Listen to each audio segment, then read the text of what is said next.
bahwa ini dia tidak sadar lugu. Jangan-jangan dia sadar betul jabatan bapaknya harus dia manfaatkan gitu ya. Masa gue mau jualan orang lain? Emang gue goblok? Untuk menuju Indonesia emas harus kita siapkan juga generasi emasnya. Dan itu 2045 jauh banget. Kalau syarat jadi pemimpin karena privilege, misalkan dari orang tua, dari paman, ya itu bukan calon pemimpin.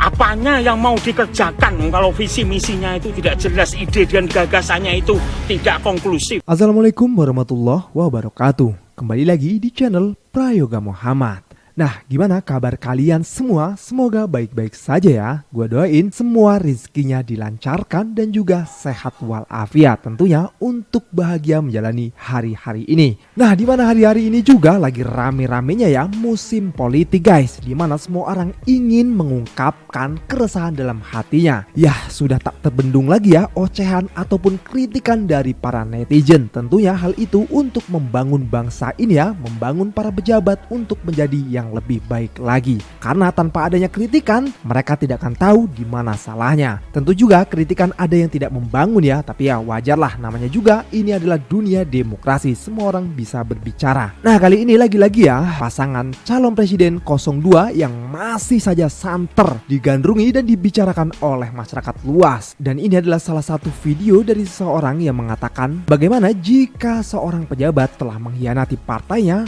apakah dia akan mengkhianati rakyatnya juga? Itu akan bisa menjadi keresahan untuk kita semua ya. Coba kita lihat video ini. Masa kemudian dia gagal di partainya sendiri lalu jumping? Kalau partainya saja bisa dikhianati, kira-kira rakyat bisa nggak dikhianati, Bang? Orang akan bertanya seperti itu. Jadi menurut saya Gibran yang baru terbatas mestinya sadar diri, punya cermin besar gitu ya di dirinya bahwa tidak mungkin kalau saya tidak anak Jokowi ini terjadi. Atau jangan-jangan di dalam dirinya, saya memang harus melakukan ini karena saya anak Jokowi. Jadi dia sendiri punya kesadaran untuk memanipulasi konstitusi dan politik untuk kepentingan masa depan dia juga. Jadi bisa juga kan kita jangan melihat bahwa ini dia tidak sadar lugu. Jangan-jangan dia sadar betul jabatan bapaknya harus dia manfaatkan gitu ya. Jangan sampai kita pikir dia lugu ya. Jangan sampai. Ya, banyak sih memang dari kalangan masyarakat yang mengira kalau Gibran Rakabuming Raka ini adalah orang yang sangat lugu. Tapi kita juga tidak bisa mengejudge ya kalau memang itu karakternya, kan kita juga tidak tahu gitu ya. Nah, di sisi lain juga dia ini terkenal dengan orang yang tidak banyak bicara tapi banyak bertindak. Lalu bagaimana seseorang akan mengkampanyekan gagasannya jika bicara pun sulit? Tapi ya itulah, kadang celotehan dari netizen juga dianggap fitnah ataupun dianggap menyudutkan. Ya begitulah ya guys. Sabar. Okay. Pokoknya tetap semangat seperti bapaknya ini. Yang penting jangan terprovokasi. Ini banyak yang mancing-mancing kita, banyak yang memfitnah, tapi kita tetap santai saja. Nanti angka-angka yang ada di survei, angka-angka yang ada di TPS yang membuktikan. Ya intinya kita sebagai netizen jangan patah semangat juga untuk terus memberikan edukasi, memberikan kritikan yang bagus untuk masa depan Indonesia ini ya. Nah guys, ini juga ada Pak Prabowo ya mengatakan kalau dirinya itu dianggap selalu membela Jokowi. Dan ini penjelasan dari Pak Prabowo. Ada yang ngejek saya juga. Prabowo bisanya jualan Pak Jokowi saja. Loh, aku timnya Jokowi, kenapa enggak? Ya. Masa gue mau jualan orang lain? Iya kan? Emang gue goblok? Saudara-saudara, hampir semua survei menunjukkan bahwa Presiden Joko Widodo sekarang mengalami dan menerima dukungan positif dari lebih 75% rakyat Indonesia.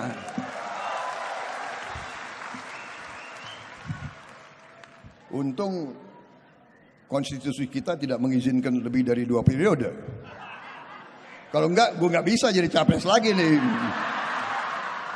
Ya, Pak Prabowo sendiri yang mengatakan kalau memang sekarang dia bersama dengan Pak Jokowi, maka wajar dong kalau Pak Prabowo selalu mengatakan Pak Jokowi terus, bawa-bawa nama Pak Jokowi ya. Nah di sini pun Pak Prabowo mengatakan kalau Pak Jokowi itu masih digandrungi oleh masyarakat luas. 75% apa berapa gitu ya. Masyarakat Indonesia itu masih memilih Pak Jokowi. Tentu kalau misalnya konstitusi mengizinkan 3 periode, Pak Jokowi bisa jadi presiden kembali ya. Tapi nyatanya sepertinya sih enggak ya. Ya kita kembali lagi ya ke Gibran ya yang telah menjawab pertanyaan dari netizen bahwasanya gagasan-gagasan dari Gibran ini diragukan oleh netizen. Dan inilah jawabannya. Mas Gibran, ini sekarang kan banyak kita mendengar nih ada segelintir orang yang menyinyirin program dari Pak Prabowo dan Mas Gibran. Kira-kira respon Mas Gibran untuk menjawab nyinyiran-nyinyiran itu bagaimana Mas? Bagaimana? Ya ini memang banyak yang nyinyir ya. Tapi Bapak Ibu harus tahu program makan siang gratis dan susu gratis ini sudah ada di 76 negara. Dan sudah dirasakan manfaatnya oleh lebih dari 400 juta anak. Jadi ini bukan program yang mengada-ngada. Jadi ke depan untuk menuju Indonesia emas harus kita siapkan juga generasi emasnya. Anak-anak yang sehat, pintar. Itu kuncinya. Nah gini guys, tadi si Gibran mengatakan ya kalau ini adalah program untuk menuju Indonesia emas di tahun 2040 ya. Nah di sini ada jawaban dari Gus Jazilul ya di ILC. Coba kita lihat dan kita perhatikan. Sanggup nanti di debat capres-cawapres untuk menjelaskan satu visi yang diusung bersama Indonesia Maju menuju Indonesia Emas 2045. Itu kan harus dipertanggungjawabkan. Emasnya berapa karat? Nanti dikira koalisi emas itu udah jadi koalisi cemas. Dan itu 2045 jauh banget.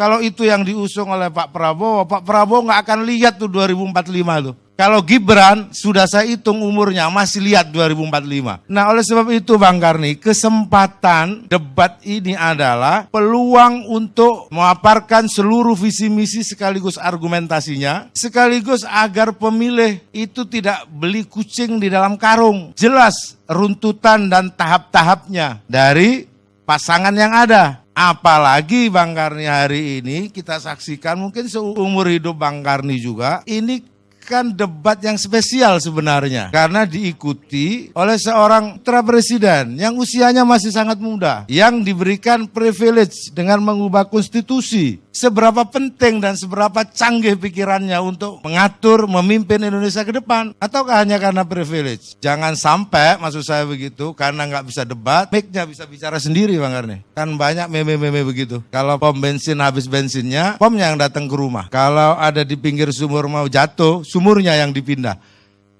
Saya pikir hari ini sebenarnya gunakan kesempatan itu biar tidak jadi fitnah, suudon gitu. Kesempatan debat inilah yang harus digunakan agar memang dia itu calon pemimpin yang memiliki track record, gagasan, pengalaman, termasuk visi ke depan. Itu syaratnya jadi pemimpin. Kalau syarat jadi pemimpin karena privilege, misalkan dari orang tua, dari paman, ya itu bukan calon pemimpin. Memang itu harus diuji. Karena kan selalu Gibran mengatakan menuju Indonesia emas di tahun 2045. Tentu hal itu harus diuji nih. Nah kalau misalnya nggak mau debat, ya repot dong. Mana buktinya, mana masyarakat kan menanyakan hal itu gitu ya. Benar kata Gus tadi itu tidak mau beli kucing dalam karung tuh. Nah momen ini juga bisa dijadikan momen pembuktian untuk Gibran kepada masyarakat. Dimana masyarakat biar tahu kualitas Gibran yang sebenarnya. Pak Ndul. Ya Mas. Lagi ngapain Pak? Kok bengong saja? Kok bengong? Bongeng ding. Lagi nungguin debat capres. Oke. Ngapain debat Pak? Debat itu kan dilarang Pak. kan sebaiknya ditinggalkan. Ya, dilihat dulu Mas, apa tujuan dari debat itu. Kan tujuannya untuk menyampaikan visi dan misi. Kemudian menyampaikan planning dan proposal kepada rakyat. Saling adu ide, adu gagasan. Saling sanggah, saling mengungkapkan kelemahan misi-misi dari masing-masing calon presiden. Yang tujuannya itu agar para pemilih ini mendapatkan exposure, mendapatkan reason dan reasoning. Sekaligus mereka bisa membuat judgment dan conclusion ketika menentukan pilihan capresnya. Tuh. Yang penting kan kerja gitu toh Pak. Apanya yang mau dikerjakan kalau visi misinya itu tidak jelas, ide dan gagasannya itu tidak konklusif. Ada gua lihat seliweran mana mandir di beranda gua. Lah bocah TK disuruh kampanye. Hah? Bocah TK kagak ngerti baik. Saking pengennya menang apa semua dilibetin, semua dilibatkan. Kagak sekalian orang gila pinggir jalan mandiin, cebokin. Biar bersih. Terus suruh pegang spanduk tuh. Aduh. Masih kurang aja partai gemuk-gemuk bergabung. Gue masih gak maksud nih partai gemuk-gemuk. Nah gimana guys, menurut kalian semua atas semua kejadian ini yang tentunya membuat masyarakat pun semakin bingung ya dengan huru-hara pilpres tahun ini. Ya intinya masyarakatlah yang memilih, jadi tentukan pilihan terbaik Anda. Mungkin dari berbagai video yang bertebaran di sosial media itu bisa menjadi tolak ukur kita untuk memilih siapa yang terbaik. Tentunya dengan hati nurani juga ya. Pilih yang terbaik. Oke guys, jangan lupa komen kritis kalian di bawah ya. Jangan lupa juga untuk subscribe dan like-nya. Sekian dari gua Prayoga Muhammad. Wassalamualaikum warahmatullahi wabarakatuh.